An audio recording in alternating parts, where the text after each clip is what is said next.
All right. Yeah, so just giving you guys some time to fill in. We're going to be talking about the little updates that have happened in D23, the trailers, the leaked footage that I think Disney actually allowed. But we'll get into that a little bit later. Some news with Paramount TV. How does it affect Paramount Plus?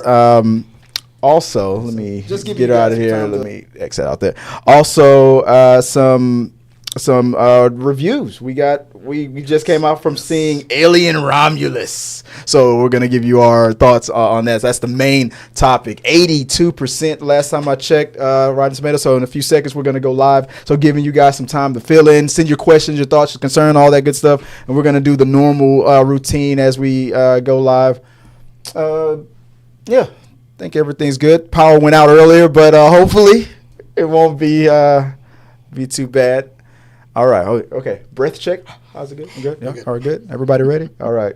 All right, guys. And yeah, just like I said, in the next 30 seconds or so, chime in. Let me know what you guys want to talk about.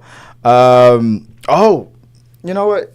And I'll talk about this while the timer goes. You know what? No, I'll wait until the official show starts, and then I'll talk about it. Some Sony news. Forgot about that. Yeah, I want to talk about that. So a little rumor. Check out Geekly Goods. I was on his YouTube channel. Go to Geekly Goods, and he was talking about this little Sony thing that happened with shutting down Marvel. What the heck is up with that? Let's start this countdown off. Let's turn this off, and let's get started, guys. All right. Let's see. Here we go. Let's see if this works. There we go. All right, guys. Welcome to another episode of Talking Through the Media, your home for entertainment news and reviews by fans for fans. I am your host, Chris Fagan. I just want to run through the intro real fast, because I'm still trying to figure out what I'm going to do with the graphics and the intro and everything. But let's just get right through it, guys. Joining me on a Thursday, as always, is the lovely Joy Fagan. Hey, babe, how you doing? Hello. She'll be in the host chair this time between Scarlett Johansson and the Joker, and also joining us tonight to help me talk about some Romulus. Yes. Robert Reed. What's going on, bro? Hello. Greetings. And we are going to get right into it, guys. Like I said, as always. So just let me know your questions, your comments, your concern, anything you guys want to talk about. We'll talk about it at the end of the show. I'll pop them up on the screen. I think I got the lower thirds working. So you guys want to chime in, just share your thoughts, say hi, say what's up, send your comments on the topics, and like I always say, let's keep talking, guys. Okay. The first thing I wanted to throw a curveball. I wanted to do like a little reaction thing because I was at work today and was on TikTok, which I'm not supposed to be. So if they're watching, they're going to be like, what the hell? He's very proud of this clip. I don't know why. I don't know why I am so proud of this. I never watched the TV show It's Always Sunny in Philadelphia. I've never, ever watched it. But we see clips a lot and talk about we should be watching it. But I ran into this clip on TikTok, and I'm like, I got to talk about this. So I want to do a quick little reaction. It's only like 30 seconds, 40 seconds. I'm going to get your thoughts on this. I showed Joy already earlier, but I want to get your guys' thoughts on this. Have you ever heard of The Implication? Do you watch It's Always Sunny in Philadelphia? I've watched not a lot of it, but I have watched a little. Okay. But have you heard of The Implication? I have not. This is new to me. All right. So hopefully, I think it's loaded up. Let me make sure it's working. Let me turn that on. There we go. I have to load it up. There we go. All right. I think it's ready. All right. The Implication. Let me get your reaction to this. Okay. Guys, let me know if you guys can hear this out there. The whole purpose of buying the boat in the first place was to get the ladies nice and tipsy topside so we can take them to a nice, comfortable place below deck and, they can't refuse because of the implication. Okay. You had me go on there for the first part. Okay, so just in case if you're confused, he's talking about taking women on a boat.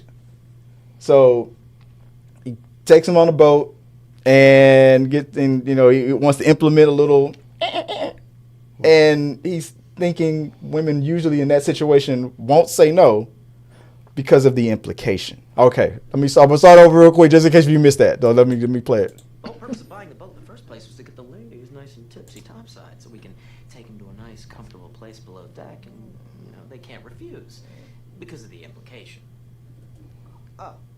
Okay. You had me going there for the first part. The second half kind of threw me. Well, dude, think about it. She's out in the middle of nowhere with some dude she barely knows. You know, she looks around her. What does she see? Nothing but open ocean. There's nowhere for me to run. What am I gonna do? Say no? Okay, that seems really dark. No, it's not dark. You're misunderstanding me, bro. I think I am. Yeah, you are. Because if the girl said no, then the answer obviously is no. No. But the thing is she's not gonna say no. She would never say no because of the implication. Look how serious he looks. Except like you wonder why that meme about I choose the bear was going viral. Look at his face, how serious he is. And I was like, he emphasizes that he would never do anything. But I'm like, if I was his friend, I'd be like, but implying you keep saying implication as if that's not a bad implying what the harm. You're implying. And his friend keeps saying, but it's still going to a real dark side. And he's like, but no. I still think you don't understand. He goes, no, I get it. No, that's the problem. What do you think about the implication? I think they're acknowledging that joke. There's been a lot of jokes about, put out or swim. Yeah. There've been a lot of jokes about it. Gas, cash, or grass, something like that. Yeah. I think they're nudging some of that, but they're also pointing at the dark side of that and how inappropriate that is. So, and being able to roll it into their jokes as well. It's not funny, but the crazy thing about it is that there's guys out there. He's saying this as if there's nothing wrong with it. I know, I would never do anything. Yeah, but she doesn't. And he just keeps saying, I don't think you understand what I'm saying. You know what? I'm not He explaining keeps justifying it. Let me re-explain it. Like, you're not making. None of your explanations make it any better. It's still wrong. You know what it really reminds me of. I hope that's just working. You know what that reminds me of? It reminds me of that movie, Road Trip, where everybody was talking about something disgusting that they've done. Like, it's not weird if you do. And one guy, the nerdy guy or the weird guy, was all like, "It's not weird when you put peanut butter in your mouth and let your feet and let your dog lick it off." And everybody was like, "Ew!" And he was like, "But it's your dog." It's like he doesn't get. It's like, exactly. There is no justifying this. But anyway, I just wanted to throw that out there. I'm like I said, I was just cracking up. I just cracking up about the fact that how stone cold he was about the implication. It was just the way he said it. We miss shows like Modern Family we watched that whole series after it was already off the air. Yeah. So we're gonna binge It's Always Sunny in Philadelphia. Anyway, I was just throwing it out there. But before we really get started, guys, there was some news that came up. Like I said, I saw on the Geekly Goods. I saw it earlier on Instagram, but Geekly Goods YouTube channel, they talked about it as a rumor that Sony is saying that they will no longer allow, or they will never allow the MCU to use any of their villains from their movies, your Morbius, your upcoming Craven, your villains from Madam Web. And at first I was thinking, who fucking cares? Those movies all flopped. Why would Kevin like oh, you're really hurting Kevin Feige. Oh my God, what am I gonna do without Morbius? Oh, I just brought Blade back. I need that more. No, I don't care. That movie flopped. But then I was thinking, how effing disrespectful was that? Because I felt like the original deal when they decided to do this Sony Marvel MCU merger thing with the shared universe with Tom Holland. I know it's really mostly about Tom Holland being in the Avengers and whatnot, and the universes. Tom Holland is in the MCU technically, but all these other movies are in it anyway. But to make these movies successful and then it reached $1 billion, you had people like Happy Hogan, you had Robert Downey Jr. in Homecoming, you had Doctor Strange in the latest one. You've had key Marvel characters acting like mentors to help bring Peter up. Maybe they're no longer going to do this in the future. I hope they do. I'm hoping that Daredevil. We saw Daredevil in the. I'm hoping that as now that he's becoming a street level, like maybe he started from scratch and becoming more of a street level character. Another crossover with Daredevil might make sense in the future. So I'm like, okay, if you're going to act like that, then maybe we don't need to allow our MCU characters in your movies, which But let me get just before I ramble on. What are your Robert? What do you think about this rumor about Sony not allowing MCU to use their? I think in the original negotiations that they had, there was I imagine it got pretty granular. So there was probably a lot of discussions of, okay, which character are off the books for now, and which are on the table for negotiation, and then some to be discussed later. I think them saying that it's truly blocking the characters is probably an exaggeration. Because Venom, that means Venom will never be in the MCU. Yeah, I mean, never say never. Dollar signs, right? Dollar signs talk a whole lot. So it's all. I'm sure it's all about negotiating for this intellectual property, so that they build a value to it, and also they need to hold on to certain intellectual property to keep alive. Right? Yeah, they need some of this content. They need this money coming in. Mm-hmm. So if they release a lot of this content to Marvel. What are they going to have left? What do they have left in the stable to sell? I mean, that was the main reason why they had to make Sony never wanted to do this merger agreement deal. Originally, the executive of Sony threw her according to the rumors, threw her food in Kevin Feige's face when he originally suggested it. Then the Sony leaks happened, and it's like, hey, what was that merger you were talking about again? You still want to do that? And luckily, Kevin Feige was, grown up enough to be like, yeah, let's not worry about the fact that you threw food in my face when I originally pitched this idea. Yeah, let's work together, and it's been successful for both sides. I mean, the last movie made almost $2 billion, which is like both sides made a lot of money. But this whole you can't use our characters, even though we gonna make sure in the deal that we get to use an MCU character every now and then in our movies. I don't like that, but at the same time, I know Kevin Feige does not give a. Oh my God, am I not gonna get to use the bad guy from Madam Web? Oh, narts! I don't think Kevin Feige cares, but at the same time, you're probably right. It's probably a loophole thing. Because think about it. The rumor says specifically you're not allowed to use any of our villains. I don't know if it's characters or if it was just villains. Because then that means Venom technically would be on the table still because he's not really a villain. He's the hero of his movies. He's an anti-hero. Maybe it's only strictly to the villains. Maybe it's could be Sinister Six. Exactly, which could still lead to Sinister Six. But if it's specifically villains, though, if it's like you cannot use any of our villains in the MCU, then that means what does that mean? That means Michael Keaton's character Vulture could never ever pop up in like Secret Wars or anything like that. I don't know. Am I getting too upset? What do you think, baby? Do you I don't know. This is probably not up your alley, but do you care about any of that? Does that make any difference? Do you think it's going to make or break Marvel? No.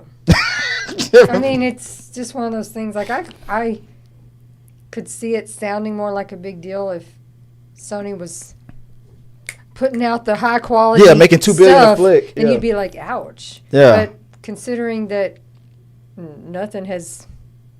there's not been any hits. Oh no, we're not going to get to use Madam Web in Secret Wars. Oh no, how are we ever going to make ends meet? That's how I feel about it. Am I being too harsh on it? I mean, and like Robert said, I'm sure if there is something that Marvel really wants, flash enough dollar signs, then they'll be like, all right, Did you see our Deadpool movie? Made $1 billion, and let's not forget the fact ever since Marvel took over Deadpool, that was the first time Deadpool made $1 billion. The machine works. Ever since Marvel made that merger with Sony to share Spider-Man for the first time made $1 billion. Even though Spider-Man 2 is pretty much considered the best Spider-Man movie of all time, they never made $1 billion back then. They joined with Marvel.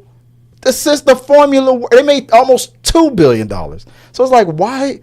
I like I said, like Joy said, I would understand this if these spinoffs were all making like crazy amounts of money. But Morbius flopped.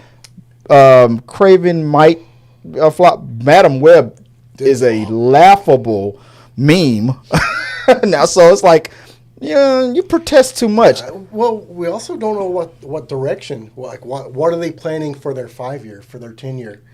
That's where something like a Sinister Six character building wouldn't be a single film. Yeah. It would be a group of villains specifically that could be why they're trying to restrict. Maybe you're right. You know what? Maybe you're right. Maybe that's why they Yeah, maybe that's why if they this is specifically said villains, Yeah. because we want to get this Sinister Six thing right.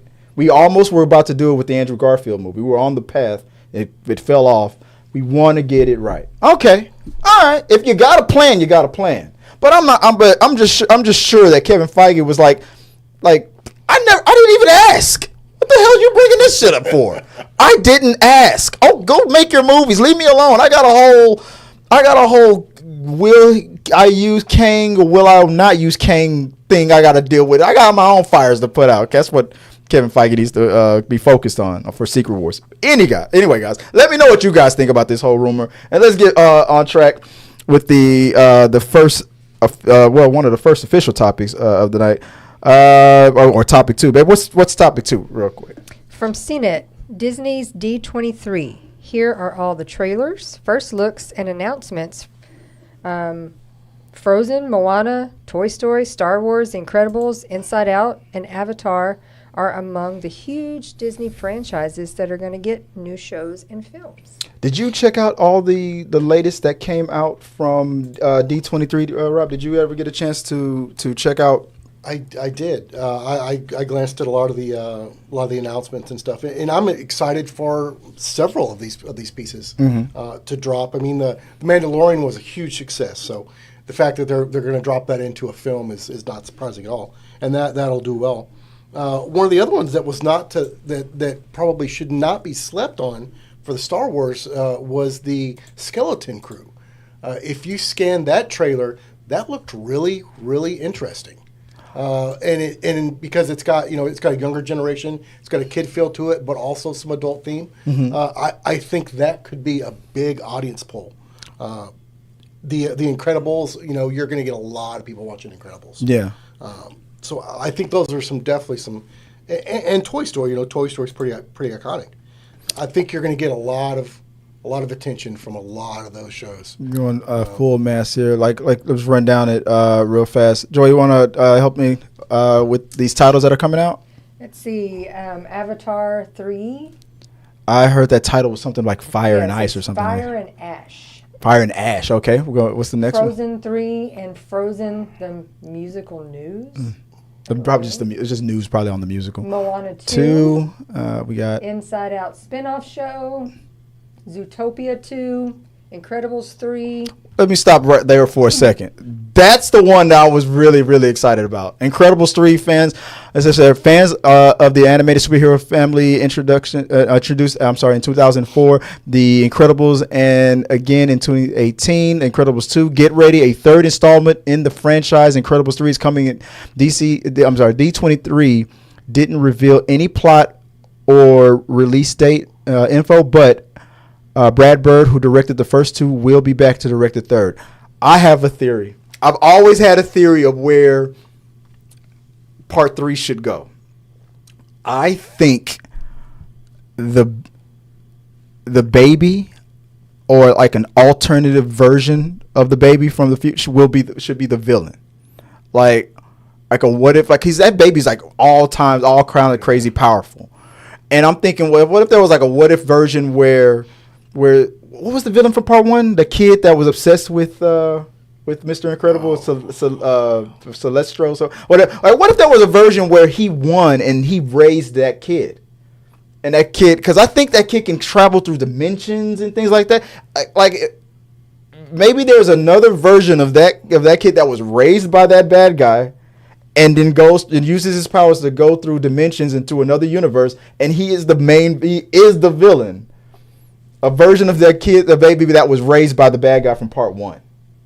I think I've always felt like that should be the third installment. I felt like that since the first Incredibles. They've got a lot of direction they could go for that villain. Yeah, they've got a lot. For you mean the baby, or just anybody in general? They've got tons of content that they can pull in for a solid villain. The baby's name was Jack. Jack.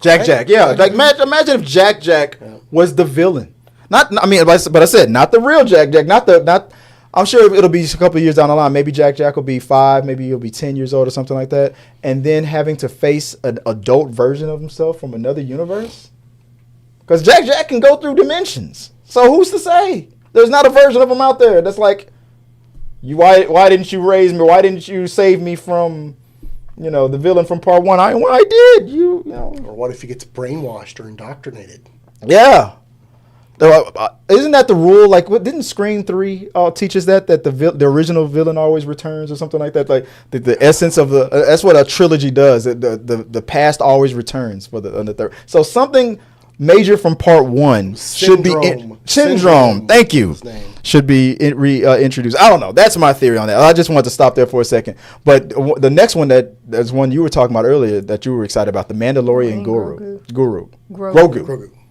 Baby Yoda. Okay, what are your thoughts on this one? I think they're going to kill it.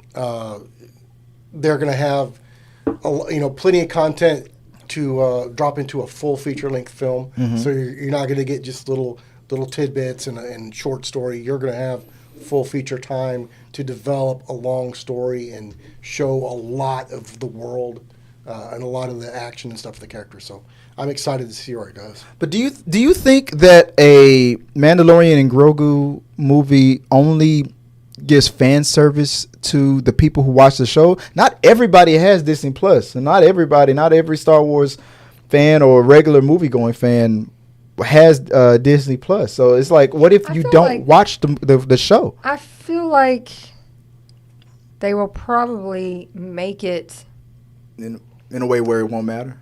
Yeah, I mean, yes, if you watch the show, you may know a little bit more backstory, but that it's not necessarily super important to what's going to happen in the movie. So you can. There's a guy who never shows his face, and a little kid that has the Force that looks like Yoda, and he says, "This is the way," and go. Let's just wrap it up. I think we got to start every movie with the traditional Star Wars. That's true. Paragraph. We do have We give you what you need to know. Could you imagine if that Star Wars crawl begins with, well, if you were watching on last time on Disney Plus, Grogu, you would know where we're at now. Right? That would be hilarious if they did something like that. I don't know. Maybe you're right. Maybe it would work out. Moving down to the next one. They released some footage from Daredevil Born Again. I saw some stills. Punisher is in there. After they revamped and decided to link it with the Netflix series. I was glad to hear that. I've also heard that Daredevil Born Again another season. They've already greenlit this upcoming season and another season. So Disney Plus is obviously excited about what we're about to get, which makes me more excited because I loved the Daredevil series on Netflix. Did you watch? I did. What'd you think? I'm still trying to convince my friend Sean to watch it. He's watching Punisher first. I'm like, you bastard, you're missing out. I enjoyed it. I watched it with you. Yeah. It's been a while since we've watched it, but yes. Well, it was great. Good fight choreography. Yes. And gritty. Yeah, really gritty. Good fight choreography. Had a really, really interesting feel to the character and to the way they shot the scenes. So very much enjoyed it. And when the Punisher comes back, I hope it's the same feel, it's the same essence. Like, because I've always quoted that even though that whole season was amazing, how gritty and the fight scenes and everything, but my favorite scene, it's always the same, is when Punisher had Daredevil chained up on that roof and they were just debating. It's always my favorite go-to, my core memory of season 2 of Daredevil, that debate of why you shouldn't unalive, the villains. Like, and Punisher is like, "Oh, Red, you take these guys out, you put them in jail, they come back, I put them down, they stay down." I love that argument. It's always my go-to moment, and I hope that feel, stays. So I'm excited about that. I saw a little teaser of the Ironheart thing, and from what I saw, I was like, okay, there's a chance that Ironheart might be a good series, but I feel like no one's going to give it a chance because even as much as I liked Wakanda Forever, I did not like the way they introduced the Ironheart character within that. It just felt too fast. It felt unnecessary. like a plot device. It felt like they were just advertising an upcoming series on Disney Plus. So I didn't feel like they did the character any justice the way they rolled it out on Wakanda Forever, and I feel like it's gonna get attacked by, especially by like the fandom people who are the toxic people that always want to bash on everything. They're never gonna give it a chance. So I'm not. I hope this series can change my mind, but I feel like, I don't know. I feel like the rollout was so bad that it's not even gonna make a dent. Percy Jackson and the Olympian season 2 is coming out. I heard that I didn't watch it, but I heard that the season did pretty good. It was decent. You watched it? Yeah, I did watch the first season with my wife, and it was decent. And there's been a couple of the Percy Jackson things they've tried to launch, and they've been like, meh. Kind of lackluster. Wah, wah. Wasn't there a movie or something? Yeah. I've seen those with my kids, but because they're older movies. Yeah. And they were same story, but different. bad, different it cast. just was. It's all right. Yeah, I think if they kick it up a notch from the previous season, I think they can, they'll retain their audience as well as gaining some new watchers. An Elio movie, I don't know what that is. Win-Lose TV show, Hoppers, Toy Story 5. People are always saying, why bring back Toy Story? Because they keep making $1 billion. Okay, it's just how the world works. We were also, speaking of Star Wars from earlier, you was also bringing up Skeleton Crew. You saw from the footage that you saw. You're excited about this, right, Rob? I am. It's an interesting feel for a Star Wars show. Mm-hmm. It's like if you were to throw Goonies into. That is kind of what it felt like. I've heard that description before. And it feels like a Goonies Star Wars adventure. Yeah, and that type of storyline sells. It's got a huge audience. That's too nostalgic tickles. Yeah, you get your family friendly show, and everyone that watches the show from the whole family group finds something in it that they enjoy. I mean, Jude Law is a pretty big name. He's done. Oh yeah, that's right. He is going to be in that. I mean, maybe this will be the thing that I can finally, indoctrinate my kids and back into Star Wars. I thought I had them, and I lost them. I'm trying to bring them back into the fold. Come on. Okay, I should just buy them a couple lightsabers. They'll love it.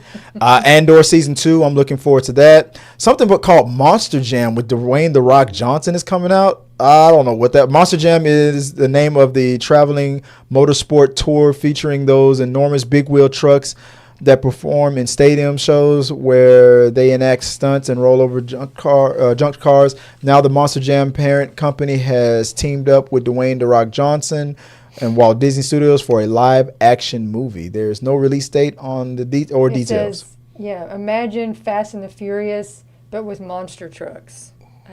I can't. How? I don't know that you're still in a stadium. I'm like, where you're gonna not watch? It's gonna start off in a stadium, then they're gonna become international spies of mystery, and that's like it's gonna evolve the way Fast and Furious. Like by part 3, it's gonna be totally different from what it began from. I don't know. Just bring us Jumanji 3, man. I don't want to see this. I want Jumanji. I'm like, monster trucks aren't known for being fast or furious. Angry maybe, but they're not. Oh, remember that movie from the 90s where all the cars became sentient? And, what was that movie called? Overdrive. And they used that one military truck was using Morse code to communicate, feed us, give us gasoline. That 18-wheeler with the goblin in the front. Yeah. Now maybe make the movie make that movie Rock. I can see The Rock in that remake. That would be an awesome. Like you know what? Today they would probably the aliens or whatever the thing that brought the machines to life. It would probably be an alien invasion, probably using nanotechnology. I could see that movie. Overdrive, right? Yes. Overdrive. If you did that in a hard R movie, hard, like gruesome. Yeah, it could be fun. For me, hard R. I wanted hard. I like that. A hard R. You need all of the Samuel Jackson's mother. Yeah, all the MFers from Samuel L. Yeah, Rob just sold me on the movie. Overdrive, the remake. Hard R. I would love that. Then let's see. That was What's some of the last things? And then besides that, I don't have the graphic up, but what leaked from D23 was Thunderbolts trailer, the Captain America 4 trailers. Everything's were leaking. I heard that usually in these conventions, you're not allowed to bring your cell phones in, but Disney allowed them. I think they wanted it to leak because they knew it would. Because I heard that the people who went to Comic-Con, they were allowed to have their cell phones, knowing obviously that this was going to leak. And that's probably the rollout that they really wanted, I guess, to kind of, because I think people kind of get excited a little bit more. But I mean, releasing a trailer officially is an exciting thing sometimes, depending on the movie. But when it's leaked, it's like people get a little bit more excited, like, ooh, they messed up, it leaked. And then I think it kind of makes the buzz about the movie a little bit better. So I think, from what I think they did this on purpose. I think we're being manipulated. What do you think? I think so too. Little term called guerrilla marketing. And you build that fervor out of your audience, and you get everyone foaming at the mouth for that content. And when it drops, you rake in the cash. Yeah. Absolutely. And that Thunderbolts trailer looked pretty good. I was excited about it because I'm curious on how. Now he's U.S. agent. I wonder how is he going to take orders from two Russians that are on the team? you got from we got the poster right behind you, Joy. From the Black Widow movie. I forgot their name, like Florence Pugh's character, who's now the new Black Widow, and her father. How is U.S. agent gonna work with them? I mean, come on. It's not possible. I don't see it happening. But the trailer looked great. I can't. Oh, I forgot to put the topics up. My bad. Sorry about that. But it did. I'm very excited about that Thunderbolt trailer. Mm-hmm. I'm always a sucker for a good villain, and they've got a pretty good roster going. Yeah. And they've got some talent. How the hell are they gonna fight against Sentry? That dude's like one of the Superman of the MCU. He's like Superman of the MCU. Like, how are they gonna take on Red Hulk? You think? I don't think it'll be a head-to-head match. I think it'll be a very brief sideways brawl. Yeah, sideways brawl. like he'll probably defeat himself. He's like, I don't want to fight anymore, and just fly into the sun or something like that. I don't know. We'll see. I don't see how they can handle a character like that, but maybe that's why Red Hulk is in there. Other thing that speaking of Red Hulk, I was with Captain America 4 when they revealed what Harrison Ford's Red Hulk Thunderbolt Ross how he looks on there. What do you think? Are you looking forward to this next installment of Captain America? Yeah, I mean, everybody likes a big red angry rage machine destroying things. So, do you think this means Hulk himself will be in the movie? I don't believe so. How are they going to handle Ross then? I think that's going to be the responsibility of everyone else to handle Ross. I don't think they're gonna butt him up against Hulk. I think it'll be everyone else dealing with that, or them all joining in to deal with other things. Mm-hmm. I'm curious to see what type of villain. What's the actress from Seinfeld that's playing? Julia Louis-Dreyfus. Yes. Yeah. So yeah, I mean, we've seen her in the other TV shows, Falcon and Winter Soldier, and like little. I think her cameos might start taking the place of Samuel L. Jackson, how he used to pop up in almost everything. I think she's gonna, like how Happy's character has almost been that person. Like if it's not Samuel L. Jackson, it's been Happy Hogan. And I think Julie Louis-Dreyfus is gonna start being that link with everything now moving forward. I think they're trying to move away from Samuel L. Jackson's character, from Nick Fury, and maybe she's going to now be the connective tissue moving forward. That's just a theory of mine, but I'm looking forward to it too. I hope she does the dance with the kicks. I love Seinfeld. I think she's a solid actress, and if she gets some good speaking parts in here to really develop her evil character, I think she can really make a good, dislikable. Or is she misunderstood? I can't be. Most villains are. I can't. She's not a. Is she a villain or is she just beautiful? Anyway, we'll figure it out. I can't wait to see that movie. Babe, what's the next topic we have on the ticket? From Yahoo Entertainment, Paramount TV shutting down. What does this mean for our Paramount Plus subscribers? Do you subscribe to Paramount Plus? I did have Paramount. I honestly did not really use it very much. There was only a couple of shows on there that had the content that I really liked, and you could see where they were reducing some of the funding for some of the shows, and the intellectual property that they did hold on to and that they bought, they didn't implement in a way that I think did them justice, and I think they really suffered for it financially. Yeah. And it's sad because some of that intellectual property now is going to be in limbo, and we're going to lose it for a couple of years till it finds a new home or something. And again, guys, this is not really about Paramount Plus. It's about Paramount TV. That's the studio. That studio is from what I read that's what's being shut down. So people like because I am a subscriber of Paramount Plus. I was like, does this mean that they're finally shutting it down? They're going to move back to that old CBS app, CBS Live or CBS whatever they called it before they came up with Paramount Plus. And it turns out no, this does not affect Paramount Plus. That's a separate thing. Everything's still going to be in place. It's just certain TV shows like Reacher, even though that's on Amazon, is produced by Paramount TV. Things like that. Like it could, like you were saying, it could affect the production of certain shows, but it doesn't affect, because this is all about the fact that Paramount was just bought out by, I think what's this company that they're merging with, Skydance or something like that. So I forgot. I think that's the name of it. That's why Evil's ending is because Paramount is going away, and so they were like, we're shut. Yeah, so it affects Evil. We love that show. We're watching that. We're gonna watch that tonight after the stream. Things like that. So it doesn't affect the app Plus. It doesn't affect Paramount Plus. It does affect some of the shows. So that's the question. Like, for example, I'm glad you brought it up, babe.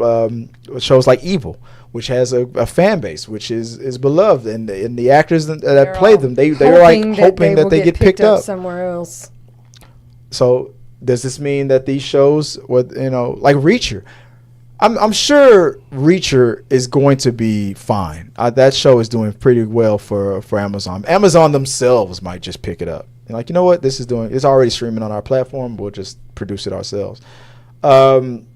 Shows like Evil, Netflix. I'm almost 95% sure that Netflix is going to pick it up, and they're going to give them one more season, the way they did with Lucifer. It's just too much good marketing. They did it for Lucifer. Why not for Evil? I said, if Netflix want to show, that they're all about the Beelzebub, I guess they'll buy all the Evil shows. There's already such an investment, in established intellectual property. Yeah. Why would you just leave that on the table? Well, Paramount, because it was supposed to, that the season we're watching, we were supposed to get it last year. Yeah. Pandemic, strike. Well, there was a strike, but technically they were done filming. Oh, yeah. And then the whole thing we kept waiting for a date, and I'm sure it had to do with this. That makes sense. Being canceled. That makes sense. Why that release rollout so then they finally took so long. Said, so what we're gonna we're canceling the show, but what we will let you do, instead of the normal 8 episodes that you already filmed, which is the normal season for them, we're going to let you have 14 or 15. So you basically, we're giving you a season 5, but we're not calling it season 5. We're just calling it season 4, but you got extras. Yeah. And so they filmed the additional episodes. That makes sense. Okay. That's why we have extra episodes this time. Well, let us know, guys, what you guys think about this whole situation with Paramount. Are you a member of Paramount Plus? Are your shows being affected? Do you want them to be renewed, find home somewhere else? Let us know. And like I always say, let's keep talking. Okay. Well, I know we're over time a little bit, but let's let the last part of the show be about our adventures in the movie theater world. We were invited thank you, Disney, Fox, 20th Century Fox, for the press passes to go screen the out in theaters now. It should be coming out today. The Alien Romulus, a franchise, in my opinion, which was dying on the vine a long time ago, thanks to all these wacky installments and whatnot.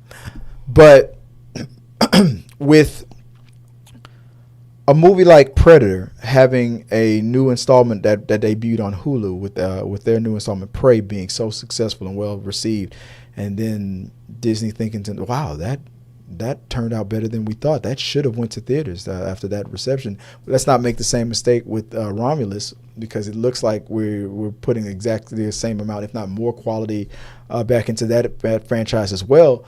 Let's put it in theaters, and damn it, a franchise that I felt, like I said, was on its last leg, limping. It's now this franchise now has a new breath of life, if that makes whatever the metaphor is. This movie was everything that Aliens originally set out to be. It brought the horror back. It brought the tense. This movie was tense. It was claustrophobic. It was brutal. It was bloody. It was everything that it needed to be for years. I mean, it's back. I loved it. I had a great time. Rob, I asked you to come to the screening with me. You showed up, and let me get your thoughts on it. What did you think when we sat after the 2 hours? It's 2 hours long. What did you think about Aliens? Alien Romulus. I agree with you completely. This was absolutely a shot of adrenaline to the Alien series. It checked a lot of boxes, man. It had such a great horror feel to it.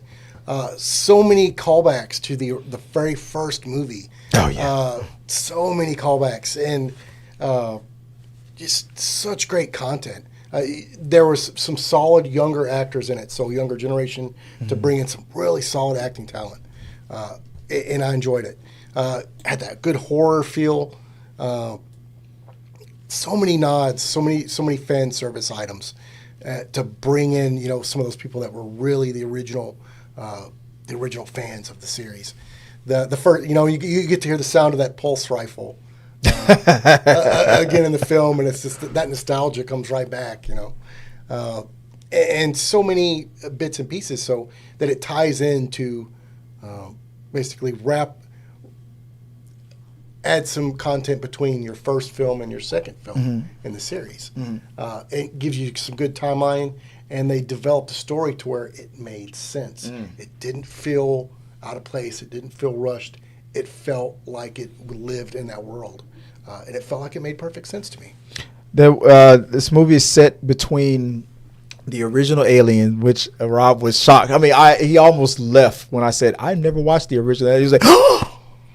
He gasped audibly. It's rare that I've seen something that I haven't, and I have seen the first one. I've seen all of them. Yeah, it takes place between Alien and Aliens. It bridges that. So I've seen Aliens multiple times as a kid. I was on cable. It's in my. I haven't watched it again in years, but I watched that movie a lot of times. But I've never watched the original. This made me want to go back and probably watch it all again, because I can, based on what I saw here in Romulus, I can pretty much tell. I mean, it's pretty much the same formula with all Alien movies. Crew on a ship, they bump into something and they shouldn't fuck with it, and they fuck with it. Quiet Place. It's got a cat. The original one. Oh yeah. That's right. That one original did. Meow, meow. That original one did have a cat. Like no cats were harmed in the making. Cat's name? I can't remember, but cats got senses. I remember. Something's evil in here. Yeah. And it had the little girl. That was Aliens. That was part 2. Newt. No. Yes. I can't remember the name of the freaking cat. I don't know, but I had a theory about Romulus connecting to Aliens, but I won't go into it. I won't say whether or not that theory was right or wrong, but I had a theory, but it was not what I expected. When I shared my theory with you, you were like, maybe. I know that you didn't co-sign with me on my theory right away, and then when all was revealed, you were like, okay. Okay. So I'm trying to be coy, but I went in excited, looking for the connective tissue. So I'm gonna definitely have to watch. Because I feel like I was missing something. I'm definitely gonna. This movie made me want to go back and watch what I've missed. Like I said, I've never seen the original Alien, but it made me want to watch Alien, then watch this again, then watch Aliens. It made me want to watch this new trilogy all over again. It literally felt like you were watching cut content from the first movie and cut content from the second movie, and with additional story content. Yeah. And done extremely well. Some of these young actors just really did really good jobs. Let's talk about. So here they are right here. Who stood out to you the most in this new installment? Archie. What's his last name there? Archie Renault. He's done a couple Tyler. of other series. He played Tyler. What was it on Amazon? It was like it was based off of a book series, Something in Bone. He's got some really good acting chops for a young guy. And then David Johnson's character. That was my favorite. I think he played one of the robots, or what are they called? Synthetic organisms or something like that. Robots, but synthetic robots. But he probably was probably one of my favorite. Yeah, his acting talent showed through the most, I think. Yeah, it because it pretty much played like he had multiple characters. It almost reminded me of like not maybe split or multiple personality would be too on the nose, but it wasn't. It was the way his character evolved was, as I guess is the best way to put it. He really stood out. In a lot of ways, carried the movie. And a lot of if it would have just been him, I would have been entertained. But everybody, this whole cast, they did a great job. Why? Mr. What is his name? Bourne, played by Spike Fern. Oh man, his reasonings behind everything, like what he brought to the table. I don't have her listed on here, but I think the character's name, Kay, the other young lady, that was on there. The dynamic between his character and because I believe the guy you talking about, Tyler, who played Tyler, and Jorn, is that Jorn or is that Bourne? Bjorn. Jorn. I think they played cousins. They were related to each other, and one being a nice guy, the other guy being a little bit of a dick. It worked very well.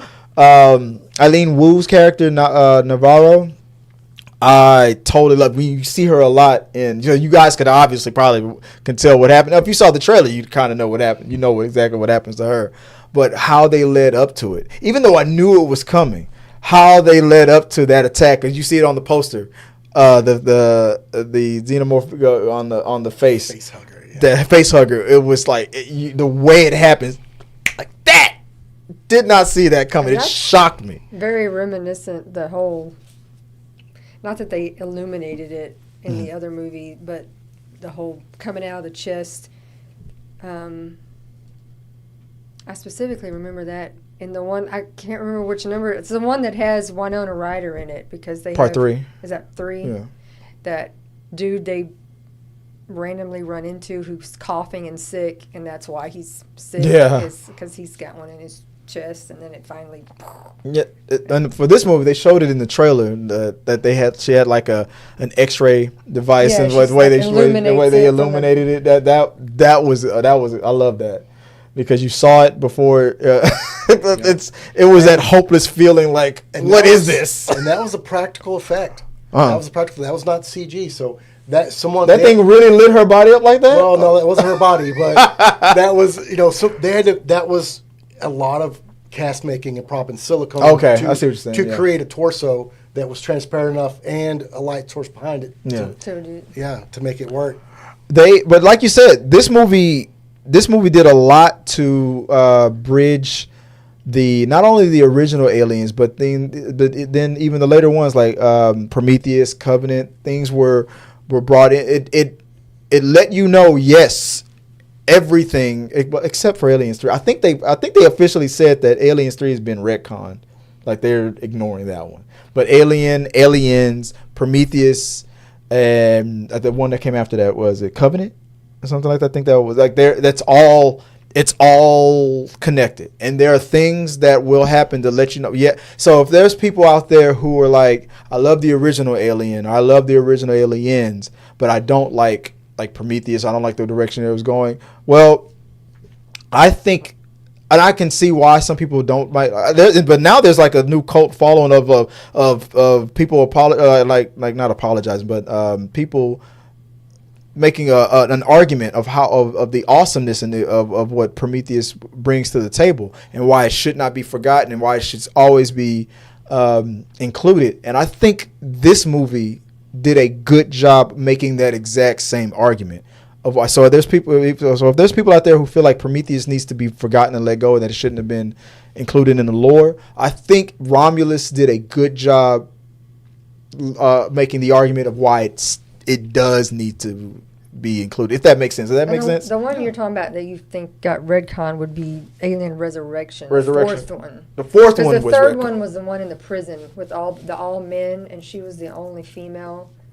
Okay. Because she heard pod or whatever, they found it. I know one of them was retcon, Yeah, but so was the fourth one. But yeah, the third one was all in a prison with Forrest Whitaker, and there was it was all men. It was a men's prison camp, like that they just lived there by themselves. Yeah. And she was the only Sigourney female. Weaver. Yeah. Yeah.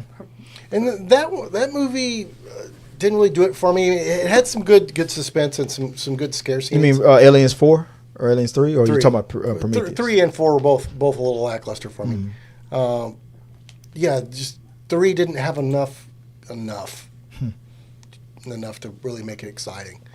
Some of the pacing was a little slower, and just the content wasn't exciting enough. Especially, I mean, Aliens 2 is pretty tough.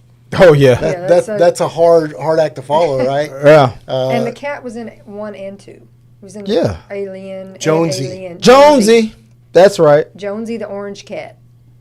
Made an argument on why everyone, besides Garfield, why everyone should love orange cats. There's Garfield and Jonesy. When I was just looking it up, someone in the comments was like, the significance. They're like, maybe he's a flirkin, like the Flirkin. Marvel. You know. He's Probably. He's an anchor. It's an anchor being. The cat. Cat's an anchor being.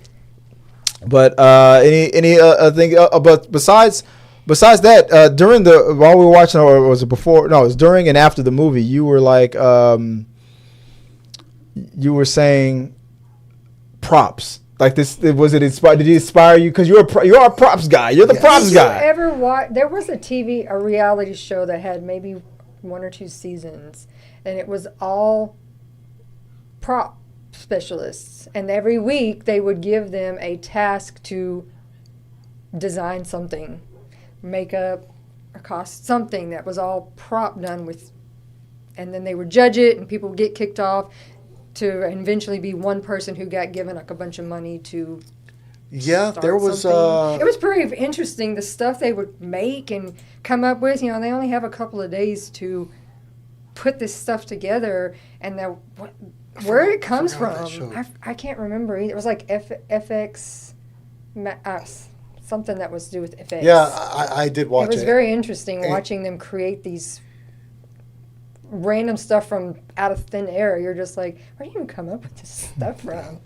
Yeah, there's a couple of guys I know that were on that show. Oh, really? Yeah.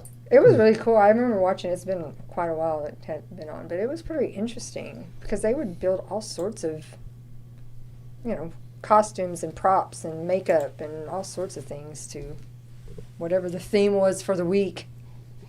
Yeah, there was definitely a lot of clean prop work in the movie. Other than just the xenomorphs themselves. If you want to go on YouTube and check out those the videos, some of the animatronic xenomorphs that were made for the film, that's some seriously impressive work. The video. Sorry about that. The rifle. I don't want to spoil a whole lot about that, but the rifle was an amazing prop. Everyone will get a really big kick out of that when they see that. The set work of the space station that a lot of this stuff happens on was, a lot of clean set work. Mm-hmm. Just a ton of work went into it, and it was really, really clean work.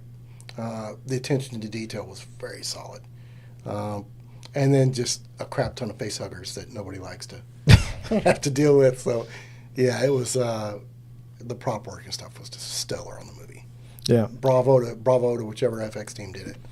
The only other thing that we're trying to get, I guess we're trying to get our hands on is the popcorn bucket. That was one of the things that we couldn't get. I assumed it was because the movie, we were at a screening, so maybe they weren't allowed to sell the popcorn bucket, but then we heard somebody else got one, so it was like maybe it was just us. Yeah. Just they're like, now I got the bucket, you don't, but I don't know. I guess it's a pretty hot item. I'm assuming it's going to be. Is it only in certain theaters that they're selling the bucket in, or is it AMC as well? Different theaters have different buckets. So AMC has one because there's an AMC right down the street from us, right here. Yeah. Go check it out. The one that's the cylinder with the face hugger on it, that is the Regal Cinemas. The AMC, I believe, was the Xenomorph head. So everyone's kind of got their own special one, but. Yeah, I want to add one of those to the collection for sure. I want that bucket. Yeah.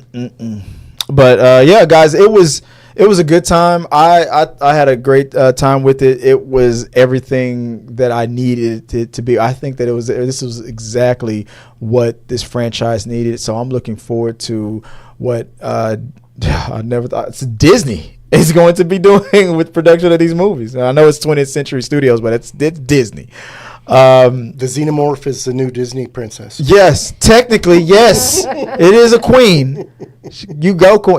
Yeah. I want her right next to the Snow White's evil queen, right there. The Xenomorph right next to. That's what the cloned Ripley said in that resurrection one. That I can hear her. She's crying. She's calling for me. Yeah. And the end, it was like she had to find the nest with all the babies that are waiting to be born. Oh, yeah. And she was like, oh, she's calling to me. Oh, yeah. Oh, she's queen. She's so beautiful. I was like, oh, okay. All right, Disney princess. But, yeah, it was great. I had a blast. I can't wait to. I hope they continue on this path. I think they did a great job. Where would you like? On the horror level, out of 10, I would give it like an 8 out of 10. That's where I would rank it. I thought it was great. What about you? Yeah, I would probably go actually a little bit higher. I'd do a 9 out of 10. 9 out of 10. Blood and guts are going nuts. It was great. I thought it was a good time. I'll watch it. It's not. I don't like horror movies typically. They're not my. That's why I didn't invite you. But I've seen all of the Alien movies. I did not know that. So I will watch it. Because I've seen the others. Okay. You got to make sure. I got to see where it sits. Go watch it on Disney Plus. That's so weird to say. Watch Aliens. So now I got to catch up and watch all the Aliens and the original. Maybe I should do a first time watching on this channel.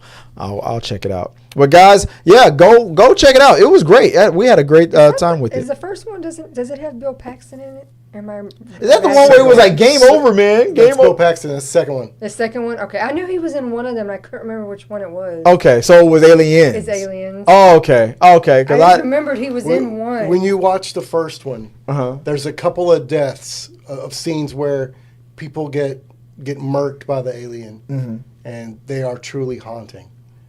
So you will enjoy it. Okay. I'll check it out. All right. Do a first time watching right here on this channel, guys. Oh yeah, that's it. We recommend it. 2 thumbs up. Must see. Go check it out.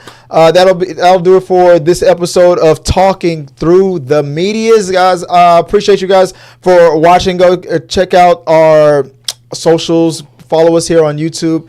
On all of social medias at T3 Media Studios. Let us know your questions, you said any thoughts you have on any content that you want us to cover on this channel, or anything you guys want to talk about on social media, go ahead and do so. You can always reach out to us on, let me put my names back up there. You can find me, if you guys want to reach out to me, you can always find me at Chris W. Fagan on all socials, or at T3 Media Studios. And Rob, if people want to find you online, where can they do so? At RXR Props. And Joy, if people want to find you online, where can they find you? TikTok is Viola Fagan, and Instagram is Scrub Hats and More by Joy. And guys, appreciate you guys, like I said, once again, for watching another episode of Talking Through the Medias. Don't forget to subscribe to our blog, subscribe to all this stuff. Keep talking with us. And until next time, guys, peace. Oh, wait, I forget. Before I go, I forgot to put there it is. I forgot to have all three of us on screen. There it goes. New feature. Next time. I promise. Peace out, guys. Later. Thank you guys for watching our video. I really do appreciate it. Remember, you can support our show by becoming a member or a patron. So click the subscribe button. Don't forget to ring the bell for notifications so you'll never miss out on when we go live or post new content. Let's stay connected, grow this community together. Like, subscribe, comment, and let's keep talking.